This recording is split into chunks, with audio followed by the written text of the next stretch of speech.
This is Sunniva. And this is Johannes. And you're watching Board Gaming Ramblings. And today we are taking a look at Sand. This is the newest game from Devir Games, designed by Ariel Di Costanzo and Javier Pellizzari. It plays from 1 to 4 players in 120 minutes. Yay! Before we go into it, I'm gonna say that this is a review copy, so you know that before we go into the whole thing. Sand is a game where you are a kind of trader, not traitor, but trader. Those two words are kind of hard to say differently. You're a trader. That's going to be a very different game. Yes. But you are a trader and you are moving around on this board. It's bigger. We just made it so you can see the player board as well. And you are moving around on your little worm that looks like this. And you're moving to this city. There you might pick up some goods, and then you will move to this camp, for example, and you can deliver the goods, and then you might get some coins for it. And that is basically what you're going to do. The game is based on dice. These dice are going to be rolled, and it's kind of a dice action game. It's like an action selection dice game, but instead of me having my own dice, everybody has the same dice. So for example, if I use the white dice now for an action this turn, it's going to be a 6. And if I use the red one, it's going to be a 4. And you get the picture. I don't have to explain also that the blue is a 3 and the black is a 1. You would understand that by yourself. And then you can then use this to do different actions. Like I said, moving around, which costs you then water and food and health for your worm. You can heal up these things. You can get blessings, which then lets you mitigate, like choose to to change the pips on the die. You can also use coins, but those are victory points. And you can get this reputation, which is going to give you more coins when you deliver things. That is basically what you're going to do. You're going to move around this map the best you possibly can, trying to deliver combos of things that gives you more advanced goods so that you can then deliver those and get better abilities. When you deliver, you're going to get a base sum. You're also going to try to get different bonuses, like upgrading your little worm so it gets bigger and bigger and better. You will get these helpers that will help you do different special actions or make actions better. And you're trying to also score these kind of contract cards that you will get at the end of each round. After you have played, I think it's 5 or 6 or 4 or 5 rounds, depending on the number of players, you're playing around 5 or 6, 4 or 5, something like that, depending on the number of players. And the most important thing is the player who has the most coins at the end of the game is going to be the winner of this game. Let's start talking about things that you see with your eyes. Yes, and that is the artwork and components. Yes. And there are great components in this game. You have these double-layered player boards, which makes the resources really easy to keep in the place. You also have a really nice artwork set. I love all the artwork in this game, both on the characters here, but also the map is pretty easy to have an overview over. You have these different roads that leads to the different places. That's the most important thing to notice, I think, about where you're going to deliver the things that you have. Yeah, I have to say one thing, which I think is kind of just a fun little quirky thing, is that this game kind of has to have cubes for the different kind of deliveries, different kind. I'm going to call it, in my play, I'm calling it white and red and blue and black. I'm not calling it what they're actually called, but they're drawn from a bag, so they couldn't be like shapes or something. Yeah. So what they have done then is to call them boxes of resources, which is kind of cute. Yes. So it's the first game I played where they made like a reason for it to be cubes. Like it's a little box that you get to deliver, to get to take with you. As always, I have to say that Devir makes great small box games. Yes, I love the box size for this game, and they're so good at putting together like a lot of game in small boxes. So props for Devir for always being good at that. From a good thing to a bad thing, this game has a rulebook. Yeah. That is usually good. That's usually good. But not in this case. And it's kind of weird because we also played the last game from Devir Games, Southern Sea, had a great rulebook. Yes. And I'm wondering, how do you manage to go from that and get this? Like, I would have thought that I don't know how big Devir is as a company, so maybe like there's completely different people who did this. If that's the case, let the people who did the Southern Sea rulebook do the next one, because this is one of the worst rulebooks I have read in a long time. I read the rulebook and I couldn't play the game. I read many rulebooks and I don't usually have a problem with it. I read this and I had to go and watch Maple University shout out, go and check it. If you want to play this game, just throw the rulebook and watch that video, because that's going to explain how to actually play the game. Because this game has many game rulebooks does this nowadays, and I don't like it with all of the explanation of stuff first and then the gameplay. But here it's just out in another level. I'm not going to go into details, but it's like you're telling me the available actions, the game turns, and then like you have a huge thing about the upkeep phase, which I don't know what is. I don't know how this works. And then the end of the game on page 12. I don't know anything about how this game works, but I know how to end the game. I have no idea. And then you have like lists of things. Let's see here, you go to the part where you talk about like the player board. As I said, I don't know anything about how this gameplay works. And you could say, I could just skip ahead and read what I needed to read. But I read rulebooks from the start to the end, because except for some games that tells me, skip to this page, I would guess that this is the way they want me to read the rulebook.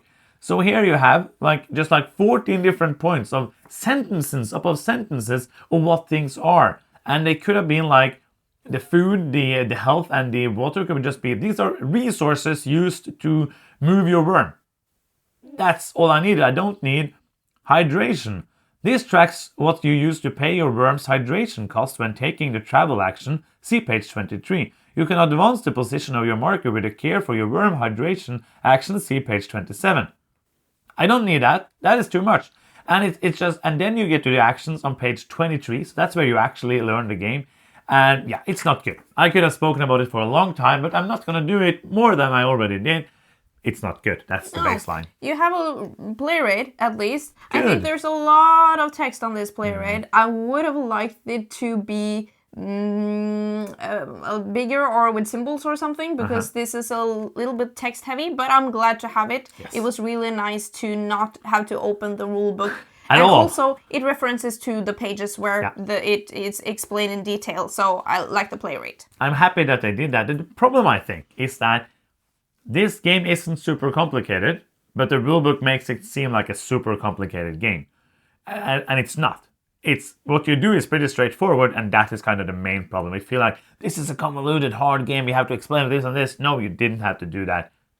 Do better. We did play the game. Yes, we have played it with 2, 3, and 4 players, and it has taken us 70 minutes to 2.5 hours-ish. That is a long time. Yeah, it is. I think it's too long for this game.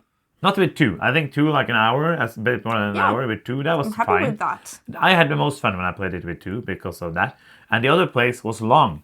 I think that if you played, you could get it down. Yes, but there is some, because of the tightness of this game, you could get potentially a lot of AP. So yeah, you could get it down. I think what the box says, 2 hours-ish, is realistic. Yes, I think that's a good on the box. It doesn't say like 60 minutes and take 2.5 hours. The gameplay. I'm gonna basically start by saying this. This is a pick up and deliver game. Yeah. And after playing this, when I got this, I was like, oh, we don't have many pick up and deliver games. And then when I played this a few times, I was thinking, oh, this is why we don't have many pick up and deliver games. There's a reason for that. So before going into the rest of the review, know that pick up and deliver isn't kind of my favorite thing. If you love pick up and deliver games, you might like this a lot better than we did. Spoiler alert. The dice is good. Yeah, the dice is good. I like dice in games that isn't like you just roll it and you get ones and other people get sixes and you... I thought you really loved roll and move as a mechanism. Yeah, like top 10 really mechanisms. do. Roll and move, Ludo number is one. my number one game. But I like dice in, for example, this game. I think it's a clever use of dice. For example, on my turn, I choose 3 of the dice that I want to do an action with. And then I can use them for different things. For example, the red one I can use for healing. And blue one I can use for getting hydrated. And whatever color, but just the right number, I can use to remove my worm. For example, I love that. And I also love that these are the same for every player, and after 3 turns you roll them again. Yeah. And sometimes you get a really low number when you really needed a high one for the black die, for example. Yeah. I think that this is the part of the game that's going to take less time the more you play it, because this is the bottleneck. Basically, when it's my turn, I'm going to be... I could have thought about it, but things might change, especially in a 3 or 4 player game. 2-player games are more predictable, because if you are over here and I'm over here, I know you're not going to in the beginning at least, speed over here and take my resources. That's true. So it is this, okay, so now I need to do this one, but then I want to do that, and then I want to pick up this, because when you pick up a resource, let's say I'm here, and I'm picking up the red resource, I am then placing it down here, so now I have less space to do actions, and that is kind of clever. That is really cool. It's kind of thematic as well, like the more stuff is on your worm, I'm guessing these boxes are bigger than this, and it's going to be harder for the worm to do things, but other than that, as you might have seen, I flipped this over to show a box, which means that as long as I have a red resource there, I cannot do any actions with the red die, so you need to plan. Because let's say now I didn't have enough food now to move, I would be stuck. Yeah. And I would have to throw away this into the garbage to get back my dice so I can then do that action again. So the planning is what makes it AP prone, but also what makes it fun, because the planning here and managing to do it in the right order is what is enjoyable about this game for me, I think. I agree. I think this is a game which I know because I played it. Yes. This is a game which is extremely tight, at least in the beginning. In the beginning, to move your worm costs a ton of resources before you have upgraded it. You have one less space for doing actions, and if you want to pick up things, which you have to do to upgrade your worm, which is essential in this game, feels like. It is the game, yeah. You have to pick up these resources and then you get to do fewer actions. So it really is a hurdle in the beginning to get the resources that you want, get to a place where you can deliver them. You have to at least deliver 2 to get to upgrade your worm. And you also have to manage that beside the other players who might take the resource before you. Yeah. I feel like this game wanted to make a game, or the designers want to make a game where you're escalating. So you're getting to do a little bit and then doing a bit, but it ends up feeling a bit artificial because the beginning is kind of very forced. Of course, the whole game is about picking up the resources and doing them, but the players who manage to pick up 2 basic resources and deliver them in the beginning of the game, I'm not going to say they're going to win, but it's going to feel that way. I mean, I'll talk about that soon because that's kind of interesting. But to deliver 2 of them and upgrade this to the other side, that is basically changing the game. You now have 4 spaces, you get 5 of each resource, and it's way cheaper to move now. And when you get to the other one, it's basically free to move. You can basically do whatever you want in it, but that's going to take longer to the game. So that beginning, it feels kind of unnecessary. It feels so slow and punishing, and it's not fun in the beginning. No. And especially being the player that doesn't get to upgrade at the same pace as the other, you feel like you're lagging behind for the entire game. I'm not saying that you don't have a chance, but it feels that way. And the thing is, it's kind of because we love tight games. So you might have seen oh, you don't like tight games. We love them. Yes. But this feels like, as I said, it feels artificial. It feels like it's there in the beginning just so you get the feeling of getting to do more and then get the feeling of doing more. Yeah, for example, let's compare it to Lisboa, which is a really weird comparison. Yeah. But that is a game where I feel like it's really tight in the beginning. I spend 4 resources, I get 1 back, but there is different branches. I can choose which path I want to go on. Here, it's 1 path. I want to upgrade my worm. That is essential. I need to do that. And I think that, especially a 2 or 3 player game, because these cities or these camps here, they have a specific, they want to have, for example, this one, it's best to deliver the black and the white. And if you deliver both of them at the same time, you're going to get a purple. So if a player get to do that and get 2 resources and get the points and everything, upgrade the worm and get the resource back, that's going to be a huge benefit in the beginning. As I said, one thing that is important to note is that if somebody gets ahead in the beginning, that might also because if they get to deliver more stuff in the beginning, they might get some bonuses, but those bonuses are going to be there for you as well when you get them later. Yeah. So it has felt very hopeless for some people who get left behind in the beginning, and they have gotten almost back again. They haven't won. No. So the player or players who managed to get the 2 matching resources that they wanted to and get the ball rolling, because then if I get the purple and I go to a city where I can then pick up more resources, I also have something to deliver, so it's not just to pick it up, it's to deliver as well, and then I maybe get to go here and here to pick up 2 that matches this place and go there, and I can go there and deliver it. So getting those bonuses feels kind of essential. I agree. There is this other thing where you deliver these bad resources, like not bad, but they want them less, and you get a token that says either 2 or 1 on it, and the player who gets the most of them gets 12. I never did that because it didn't feel very good. No, I tried doing it some of the plays that we played, but I agree. 12 points in this game isn't that much. And also they're not secured points because somebody might take them from you and get more. Yeah, and also but I like that even like no matter what you deliver, you're placing them here and getting the bonuses. For example, when you deliver a third resource, you can place this what do you call it? Outpost. Outpost, which you can store resources and also send resources to it if you have some special shaman, ability, which might be really helpful. And also you can get these helpers, which is really, I feel like those are really powerful. Oh yeah, and all of them are powerful, which is cool because it's not like, oh, you have to do this one, you have to do this one. This is where you kind of, even though like this is a pretty straightforward game, you're picking up stuff, delivering it, you can do different kind of strategies.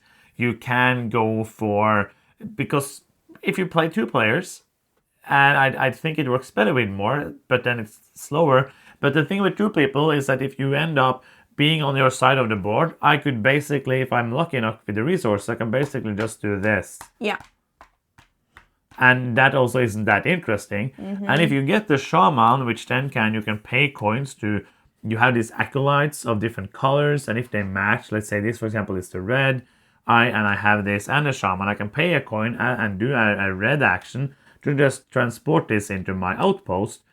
So you can then end up even easier doing the thing. Let's say I had here the red, so then I can just go here, pick up the black, I come there, deliver this, then I can use a red another place to put it in there. So in the beginning, the movement is so crucial, but after a while, it feels like it's less important. And also when you get like you can have a double movement, so I can move on 1 dice, I can move over here, and these are going to be very, very expensive in the beginning, the shortcuts. But if you upgrade to a big worm, you can move very fast. So it gets that feeling of the acceleration, and you're doing more and more. Sure. But for me, it doesn't get more fun. Well, it gets more fun because it's in the beginning it's boring. Not fun. Yes. So you get to a place where you think that you can accomplish something, which I think is nice.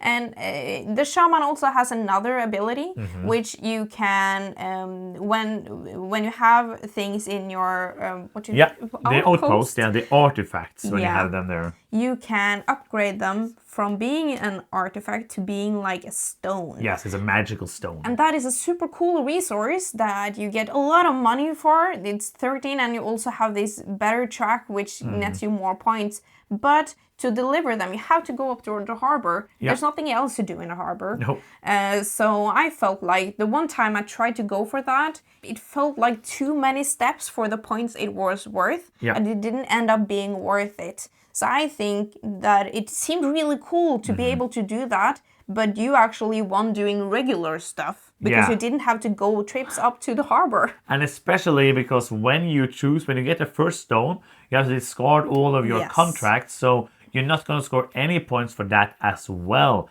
And they're not that much better. Like if you end up going to the harbor with these artifacts, they're going to be 11. Yeah. And then they're going to be 11 plus 3, 5, 5, 6, 7, 10. But these are 13 plus 5, 6. So it's not even that big of a difference. So they felt like I don't see a game. Then I had to have like the stars be aligned. And as I said, you had to fill like up 3 of them and then have the double movement to be able to move up there and deliver 3 at the same time. That you can have like 2 of the same color on one space. So I see that you can make it happen, but it's a lot of work going into getting those points. And the thing about, as you said, moving with resources, if you have a lot of resources, you have to move so slow. So if you want to deliver a lot of things at the same time, it's going to take a while. So let's talk about the weight. Yeah. And who do you think this is for? I will say that if you take away the horrible rulebook, if you watch the video instead, the game is pretty straightforward. Like the game isn't complicated, but the rulebook makes it feel complicated, even though it's not. It's very straightforward. You do the actions. There's not that many actions. You use the die, you fill up the spaces, you can't use that anymore, you try to deliver them, and that's basically it. Like, of course, there's more rules than that, but it isn't a complicated game. So for me, it's like a medium game. I agree. Who do you think would like this game? I would say if you are looking for a pick up and deliver game, this game delivers. And it picks up.